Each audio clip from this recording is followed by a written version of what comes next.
So hi guys, this is Arjun. This is my day 13 vlog. ಇವತ್ತು ನಾನು ನಿಮ್ಮೆಲ್ಲರಿಗೂ ಏನು ಹೇಳೋದಕ್ಕೆ ಇಷ್ಟಪಡ್ತೀನಿ ಅಂದರೆ, ಇವತ್ತು ನಮ್ಮ ಕರ್ನಾಟಕದ ರತ್ನ ಡಾಕ್ಟರ್ ಪುನೀತ್ ರಾಜ್ಕುಮಾರ್ ಹಾಗೂ ನಮ್ಮೆಲ್ಲರ ಪ್ರೀತಿಯ ಅಪ್ಪು ಹುಟ್ಟುಹಬ್ಬ. ಇವತ್ತಿಗೆ ಅವ್ರಿಗೆ 51 ವರ್ಷ ತುಂಬೈತೆ. ಆದರೆ ಅವರು ನಮ್ಮ ಜೊತೇಲಿಲ್ಲ.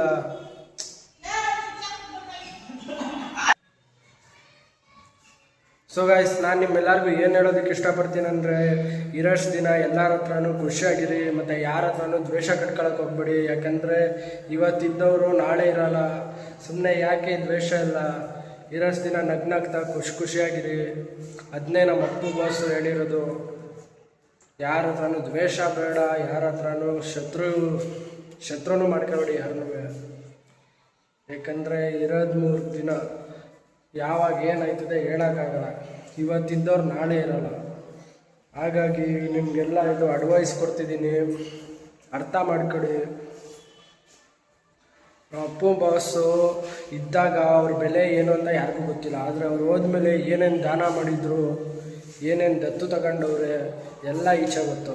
ಅದನ್ನೇ ಹೇಳೋದು, ಈ ಕೈಯಲ್ಲಿ ಮಾಡಿದ್ದು ಈ ಕೈಗೂ ಗೊತ್ತಾಗಬಾರ್ದು ಅಂತ. ನಮ್ಮ ಅಪ್ಪು ಬಾಸಿಂದ ನಾವೆಲ್ಲ ಏನು ಕಲಿಬೇಕಂದ್ರೆ, ಮೊದಲು ಎಲ್ಲರಿಗೂ ಪ್ರೀತಿ ಕೊಡಬೇಕು ಮತ್ತು ಯಾರ ಹತ್ರನೂ ಜಗಳ ಮಾಡ್ಕೋಬಾರ್ದು. ಎಲ್ಲರನ್ನೂ ಪ್ರೀತಿಯಿಂದ ನೋಡಬೇಕು.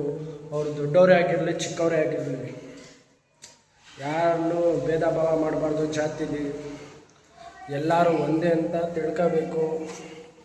ಸೊ ಗಾಯ್ಸ್, ಈ ವಿಡಿಯೋಲಿ ಇದನ್ನ ನಾನು ಹೇಳೋದಕ್ಕೆ ಇಷ್ಟಪಡ್ತೀನಿ, ಅರ್ಥ ಮಾಡ್ಕೊಳ್ಳಿ.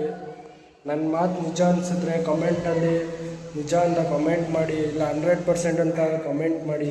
ಅದು ನಿಮಗೆ ಬಿಟ್ಟಿದ್ದು, ಅದನ್ನ ನಾನು ಹೇಳೋಕ್ಕೋಗಲ್ಲ. ಆದರೂ ಕಳೆದ 4 ವರ್ಷದಿಂದ ನಮ್ಮ ಅಪ್ಪು ಬಾಸ್ ನಮ್ಮ ಜೊತೆ ಇಲ್ಲ. ಅವ್ರನ್ನ ಅಗಲಿರೋದನ್ನ ನಾನು ಇನ್ನೂ ನಂಬೋಕ್ಕಾಗಲ್ಲ. ಯಾಕಂದರೆ ಅವರಷ್ಟು ಫಿಟ್ಟು ಮತ್ತು ಅವರಷ್ಟು ಡ್ಯಾನ್ಸರು ನಮ್ಮ ಕರ್ನಾಟಕ ಇಂಡಸ್ಟ್ರಿಯಲ್ಲಿ ಇನ್ನೊಬ್ಬರಿಲ್ಲ. ಆದರೂ ದೇವರು ಒಳ್ಳೆಯವ್ರನ್ನ ಬೇಗ ಮೇಲೆ ಕರ್ಕೊಬಿಡ್ತಾನೆ. ಅದಕ್ಕೆ ನಮ್ಮ ಅಪ್ಪು ಬಾಸೇ ಕಾರಣ. ಆದರೂ ಅವ್ರ ಪ್ರೀತಿ, ಅವ್ರ ಫಿಲಮ್ಗಳು, ಅವ್ರ ಮೆಮೊರೀಸ್ ಇನ್ನೂ ಅಪ್ಪು ಬಾಸ್ ಫ್ಯಾನ್ಸ್ ಹತ್ರ ಐತೆ. ಅದು ಯಾವತ್ತೂ ಹೋಗಲ್ಲ. ಅದಕ್ಕೆ ಹೇಳೋದು, ನಾವು ಅಪ್ಪು ಬಾಸ್ ಜೊತೆಗಿರೋದ ಜೀವ ಎಂದಿಗೂ ಜೀವಂತ ಅಂತ. ಈ ಮಾತಲ್ಲಿ ಎಷ್ಟು ಅರ್ಥ ಐತೆ. ಜೊತೆಗಿಲ್ಲ ಅಂತಿದ್ರು ಅವ್ರ ಮಾತೇ ಆಗಿರಲಿ, ಅವ್ರ ನೆನಪೇ ಆಗಿರಲಿ, ಸದಾ ಜೀವಂತವಾಗಿರ್ತದೆ. ಸೊ ಗೈಸ್, ಈ ವಿಡಿಯೋ ಇವತ್ತು ಇಲ್ಲಿಗೆ ಎಂಡ್ ಮಾಡ್ತಿದ್ದೀನಿ. ಯಾಕೆಂದರೆ ಇವಾಗ ತಾನೇ ಕೆಲಸದಿಂದ ಬಂದಿದ್ದೀನಿ. ಹಾಗಾಗಿ ಇಲ್ಲೇ ನಮ್ಮ ಬೀದಿಲಿ ಇವತ್ತು ಅಪ್ಪು ಬಾಸ್ ಬರ್ತ್ಡೇ ಸೆಲೆಬ್ರೇಟ್ ಮಾಡ್ತವ್ರೆ. ಹಾಗಾಗಿ ನಾನು ಅಲ್ಲಿಗೆ ಹೋಗಬೇಕು. And I miss you guys. Love you. ಜೈ ಆಂಜನೇಯ.